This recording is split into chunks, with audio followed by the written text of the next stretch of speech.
Pada pembahasan kali ini, kita akan membahas beberapa pertanyaan-pertanyaan dari kalian tentang hal-hal yang berkaitan dengan Kimetsu no Yaiba.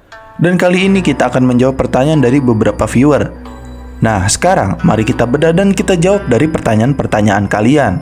Sebelum kalian melanjutkan video ini, ada bagusnya jika kalian klik tombol subscribe dan nyalakan notifikasinya agar kalian mendapatkan info terbaru dari video kami.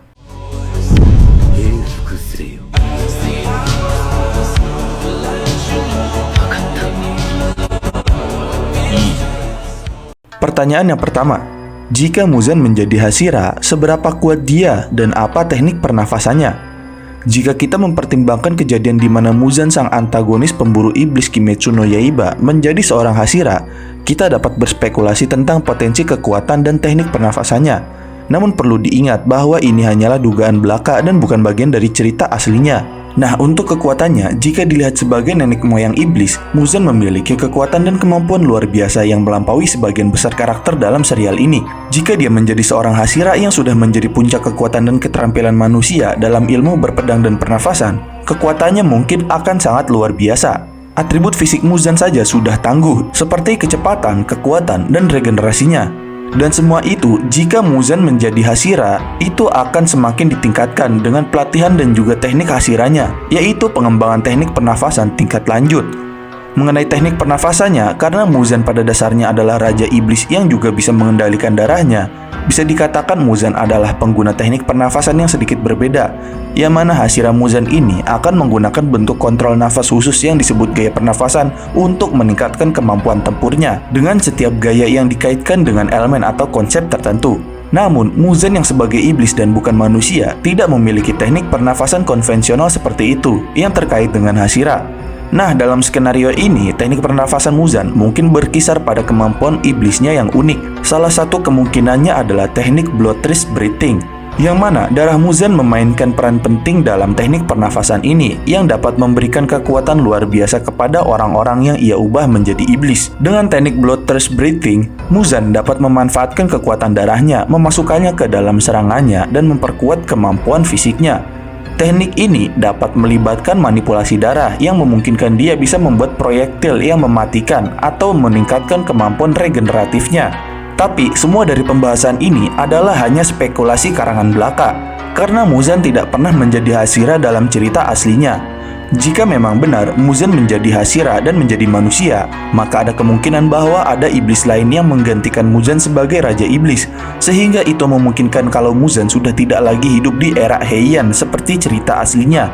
Dan jika Muzan sudah menjadi Hashira, maka mungkin saja Muzan muncul di era Yoruichi atau era setelahnya. Sehingga alur waktu tersebut memungkinkan Muzan yang sebagai manusia akan menjadi Hashira untuk melawan iblis dan tidak akan mendapatkan penyakit untuk dirinya seperti halnya di cerita utama. Nah, untuk kekuatannya, dengan teknik pernafasan darahnya, Muzan sudah pasti memiliki tubuh yang unik, yang mana dia dapat mengendalikan atau memanipulasi darahnya di tubuhnya, sehingga Muzan dapat menjadi 2 kali lebih kuat setelah menggunakan teknik konsentrasi total dan teknik pernafasan darah.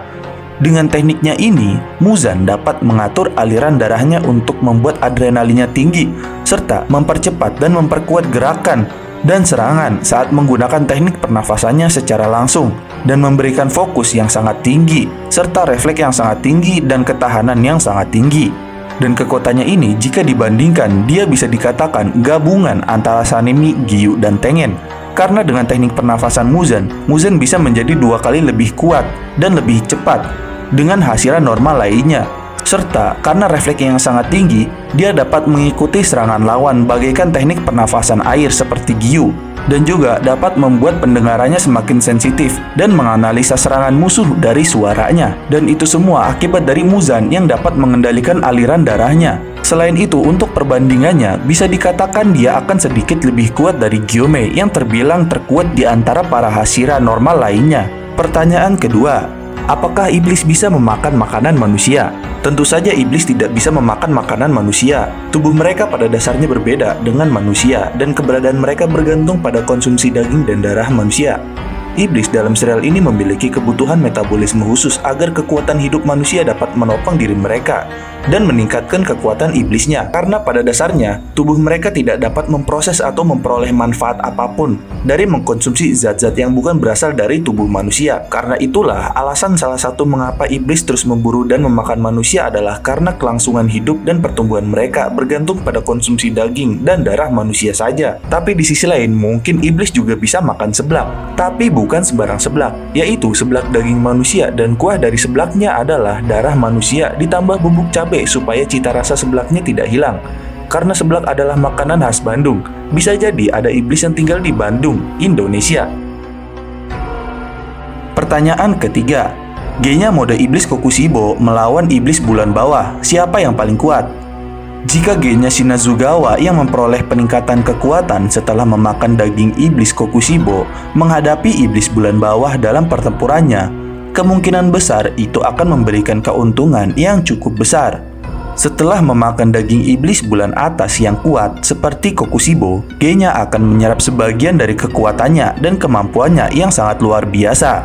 Hal ini mengakibatkan Genya memiliki atribut fisik yang tinggi, seperti peningkatan kekuatan, kecepatan, dan daya tahan yang menjadikannya lawan yang tangguh bagi para iblis bulan bawah. Bahkan dapat merubah senjatanya seperti senapan dan pedang yang diselimuti daging iblis dengan mata seperti Kokushibo, serta dapat membuat peluru yang terbuat dari dagingnya yang mungkin saja bisa meledakkan sayatan-sayatan sabit setelah mengenai lawannya, dan itu akan sangat berbahaya bagi para iblis. Nah, saat diadu melawan iblis bulan bawah yang umumnya kurang kuat dibandingkan iblis bulan atas, peningkatan kekuatan Genya kemungkinan akan memberinya keunggulan signifikan dalam pertarungan. Karena serangan Genya sudah pasti akan lebih kuat dari para iblis bulan bawah, dan ia akan memiliki peningkatan kapasitas bertahan dan pulih dari cedera, sehingga dapat membuatnya dapat bertahan lama untuk bertarung dengan iblis. Selain itu, kekuatan Genya yang meningkat akan memungkinkan dia untuk memberikan pukulan dahsyat, serta teknik serangan jarak jauh yang cukup merusak dengan teknik senapannya yang menggunakan peluru daging yang bisa saja meledak menjadi sayatan bulan sabit, yang dapat mencabik-cabik para iblis yang terkena pelurunya dengan sangat sadis. Namun, di sisi lain, ada hal penting lainnya bahwa hasil spesifik pertempuran akan bergantung pada beberapa faktor, termasuk kemampuan dan teknik unik yang dimiliki oleh iblis bulan bawah, serta pengalaman tempur dan strategi Genya dalam bertarung menggunakan senjata dagingnya. Meskipun peningkatan kekuatan Genya akan memberikan keuntungan penting, dia masih harus mengandalkan keterampilan, taktik, dan kemampuan beradaptasi untuk mengamankan kemenangannya melawan iblis manapun, terlepas dari peringkat mereka. Dan demikian adalah beberapa pertanyaan-pertanyaan dari kalian. Tapi adapun dari sebagian jawaban ini, itu adalah analisa serta pendapat dari kami semata, bukan hanya fakta yang sebenarnya yang ada di Kimetsu no Yaiba. Oke, jadi jangan lupa like, share, dan subscribe. Jangan lupa komen di bawah tentang pendapat kalian di video kami kali ini. Sampai jumpa di video kami berikutnya.